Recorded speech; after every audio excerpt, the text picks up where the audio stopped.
పేటనావందనాలు. ఈరోజు నేను చెప్పబోయే అంశం ఏమనగా నోవాహు ఓడ కొలతల్ని గురించి ఎక్కువ మంది ఆలోచించరు.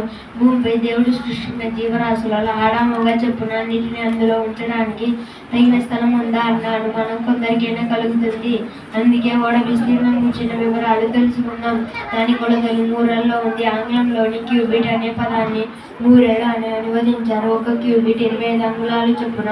నోవాహు ఓడ పొడవు 625 అడుగులు, వెడల్పు 104 అడుగులు, ఎత్తు 62.5 అడుగులు ఉంటుంది. క్రిమి కీటకాలు, ఎగిరే ప్రాణులు, సాలెపురుగులు, బల్లి మొదలైన వాటికి పెద్ద స్థలం అవసరం లేదు. వివిధ రకాలైన ఎగిరే పక్షి జాతుల్ని అటక మీద వేలాడదీసిన వాటిలో ఉంచవచ్చు. జంతువులు నివసించడానికి ఈనాటి అమెరికల్లాగా సరిపడిన స్థలం ఏర్పాటు చేయడమే గాక వాటికి 382 రోజులకు కావలసిన ఆహారాన్ని ఉంచడానికి అనువుగా అమర్చారు. ఆ విధంగా ఆధునిక శాస్త్ర పరిశోధకులకు కూడా దేవుడు నోవాహు చేత ఓడ నిర్మితం చేశాడు కనుక దాని ఉనికిని కూడా అనుమానించడానికి వీలు లేని విధంగా ఈనాటికి నిలిచిపోయి సత్యంగా ఉంది. అందరికీ వందనాలు.